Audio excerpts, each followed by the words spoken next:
Welcome in to another new podcast from Materials Performance Magazine.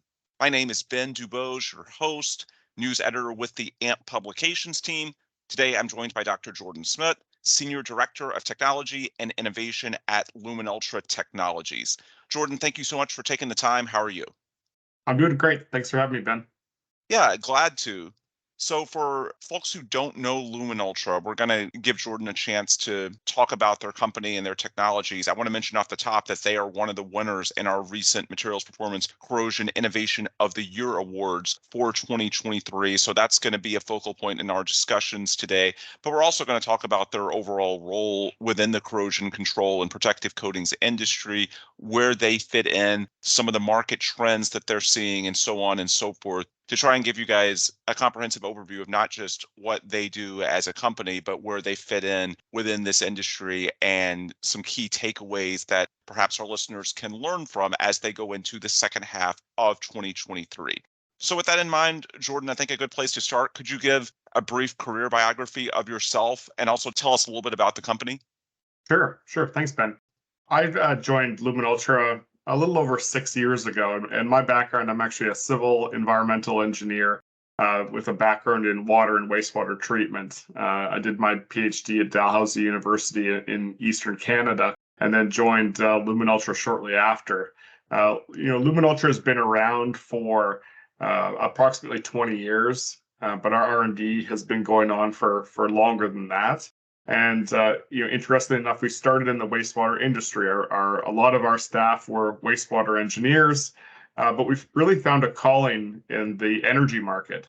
The test kits that we were developing, which is we call our second generation ATP, which builds off of kind of traditional pen style tests that were good for clean surfaces, verifying cleanliness in food prep areas, stuff like that, and bringing that technology over to the industrial world, where we have a lot more interferences, a lot more difficult samples to manage. We really found a home there. So whether it was pulp and paper, energy, paints and coatings, we really found a home in that kind of industrial market. That's where we kind of started, was with the second generation ATP. But then we've started to expand that into different types of services, including next generation sequencing, qPCR, whether it's as a service or distributed, and we've been kind of all things microbial.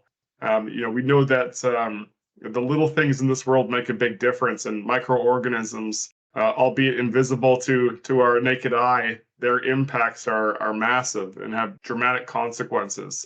Whether it's corrosion and asset failure, whether it's product spoilage, whether it's health and safety. There's a lot of different factors that microorganisms play in our world. So that's kind of the space that we live in and we enjoy. We're based in Canada, in Fredericton, New Brunswick, but we have a large US presence as well. So we have a technology center of excellence in Baltimore. And then we have global sales offices around the world, including United Kingdom, France, Netherlands, and Australia. So you were recently honored with one of the 2023 MP Corrosion Innovation of the Year Awards, the official title for your innovation, Gene Count Voyager and Gene Count Q-Kit Corrosion Portfolio.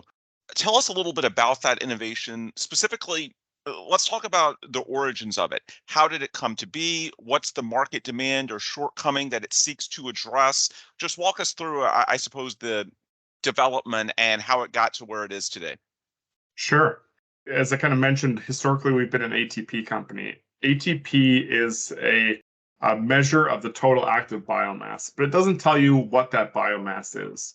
And over the years, we were always asked, okay, that's great. I know how much biomass is there, but what are the organisms?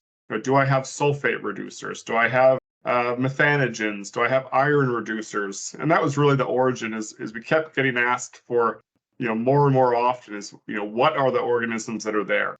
We can do it through sequencing, which would be kind of like a 23andMe style test. So you take a little sample, you send it into us, we analyze it. But we knew that there was going to be a market for doing that testing yourself, especially in remote areas or within kind of technology and centers of excellence within different industries. So that's really kind of the origin of that. So we started to look at if we were to do a corrosion panel, what organisms should we be focused on? Interestingly, the role of different types of organisms have been sometimes understated historically because of our ability to measure them. Hmm. We've talked a lot about sulfate reducers, but we don't talk a lot about methanogens. That's largely because methanogens are really hard to measure using traditional culture methods. So if you can't measure it, you don't necessarily know what its impact is. That's the great thing about qPCR. You can measure just about anything that you want to, as long as you have an appropriate gene target to look for. And there's also the speed of results. So if we're looking at something like, sulfate reducers taking weeks to get an analysis back with culture testing, then that's something that we can do with qPCR in a few hours. The COVID pandemic has really kind of shown people the power of PCR testing, and it's largely the same technology that we're using for corrosion. So we have a small PCR device that can fit into a Pelican style case that you can carry around. Our Q kits that we have for the actual analysis, our history has always been developing test kits that are comprehensive enough to get good results, but not so difficult that a novice user can't use them. So that's kind of where we found this niche. Is we're always looking, our engineers are always looking for different ways that we can kind of simplify steps that might be very complex, but using some kind of some ingenuity, we can figure out an easier way to do it, or an easier way to explain it to an end user. The panel, while it also includes some kind of some typical targets like total bacteria, total archaea, we've also started to incorporate some really novel targets like corrosive methanogens. This was a target that ExxonMobil identified and published about a few years ago. They call it MIC-H. It's not something that's been widely used in the industry, but that's the nice thing about qPCR testing again, is that as we start to identify some more very specific organisms or groups of organisms that are really impactful, we could very easily make new targets, new assays to capture and measure those organisms. So that the kind of total workflow that was part of the innovation, it's really an end-to-end solution, looking at sample preservation and purification, different types of assays for organisms of concern, and then the equipment to kind of support running that test. So what does the future look like? Just explain a little bit about where you are in the development cycle now and what you think the next few years are potentially going to look like. Yeah, so the equipment and the current assays are on the market. They're available for sale now. We'll be at show. We were at the NPP conference back in March. We'll be at ISMOS coming up here in June. But that has targets total prokaryotes, total bacteria, total archaea, methanogens, corrosive methanogens, sulfate reducers, sulfur oxidizers, iron reducers. Where the future comes in is finding more novel, unique targets to kind of support decision making. As we kind of see the industry moving more towards data-driven decision making, data-driven analytics, more focused on things like Power BI and kind of informed decision making, we could see a world where the results need to be quick and they need to be comprehensive and accurate. So where it goes from here to me is kind of expanding that assay portfolio as kind of research evolves to look at more specific targets to kind of drive action. Right now we can do the testing, we can get results.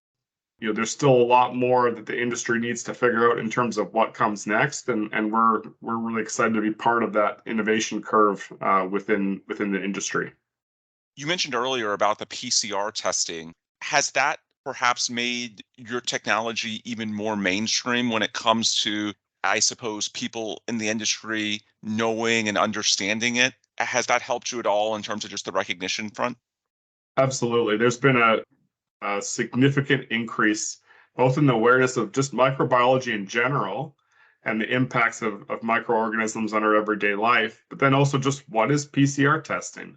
It's a term that a lot of people probably hadn't heard of before COVID. And people are, they now kind of understand what that means. They understand, the general technology behind it. And it's something that it's certainly kind of a global trend across all markets.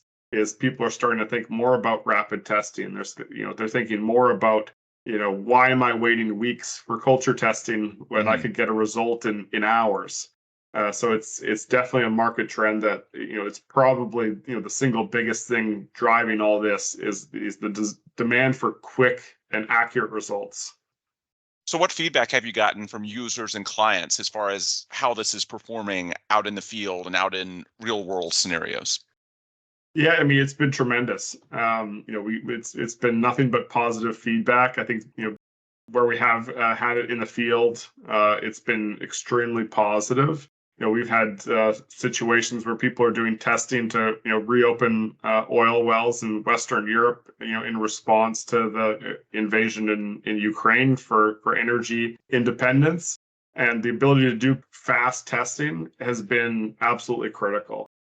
So the general feedback has been nothing but positive. I think that people are really looking forward to kind of this next evolution of microbial testing within the industries that we support.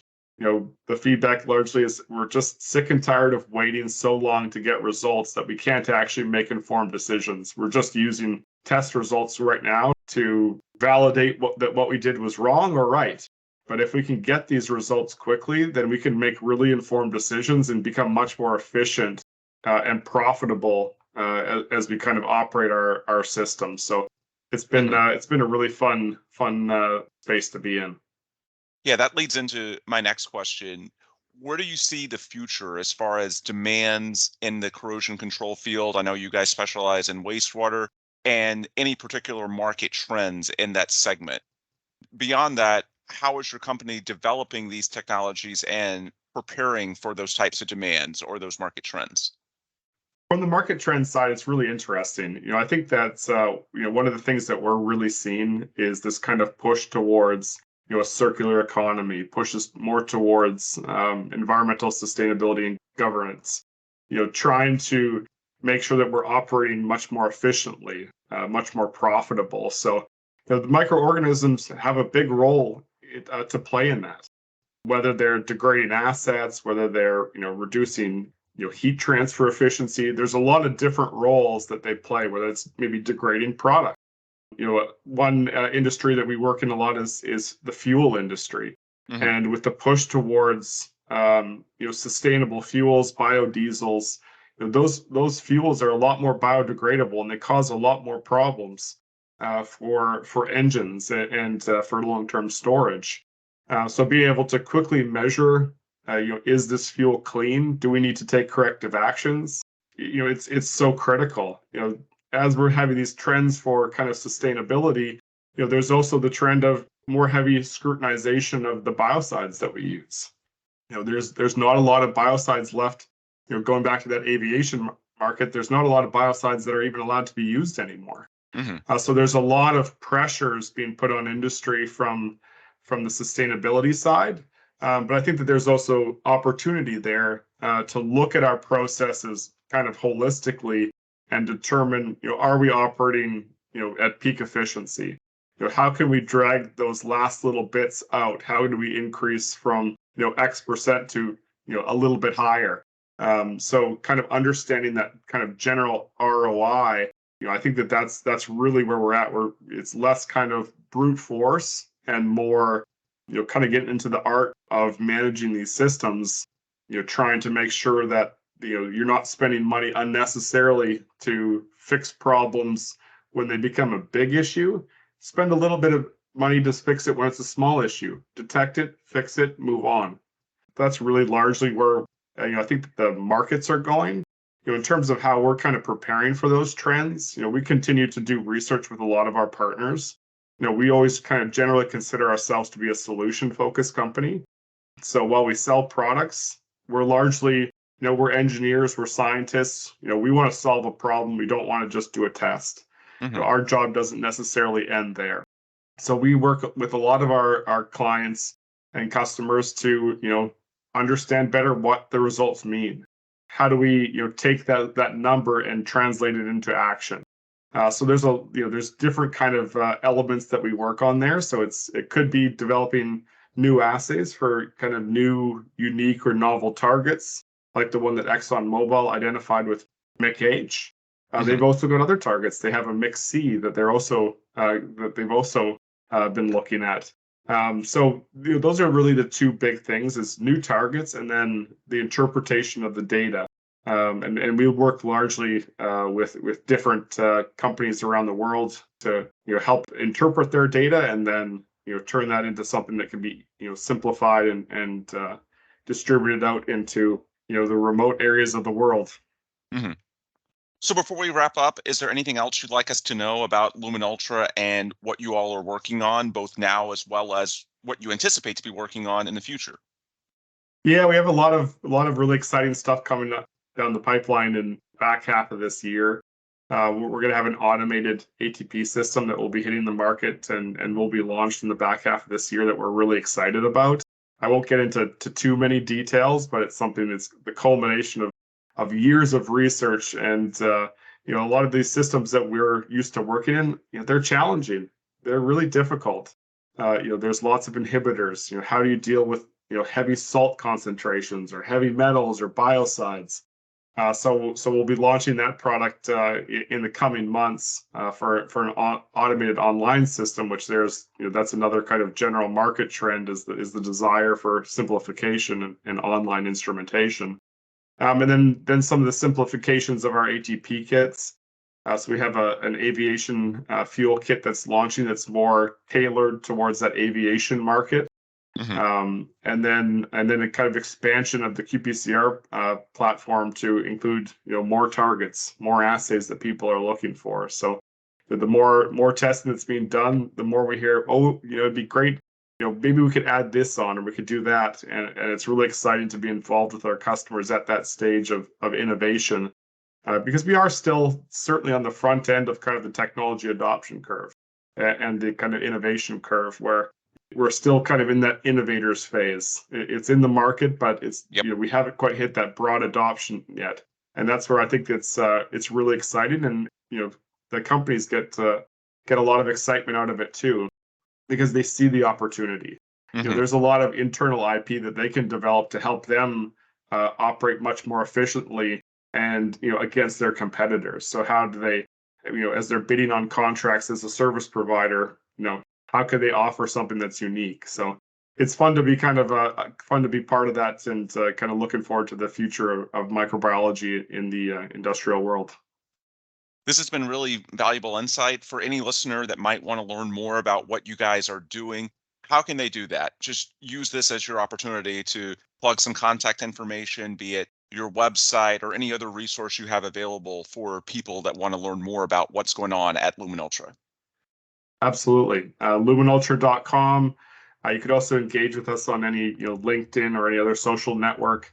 We're on all of them, but LuminUltra.com is the best place Mhm. to kind of see what we have to offer. And otherwise, you can reach out to any of us on LinkedIn. We're always happy to talk.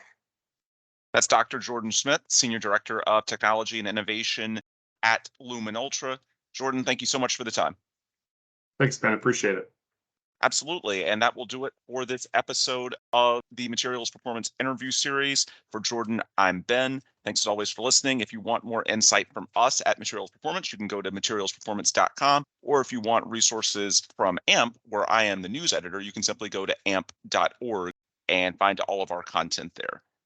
That'll put a bow on this episode. Again, thanks to Jordan for taking the time, and thanks to all of you for listening. Please come back soon for another new episode.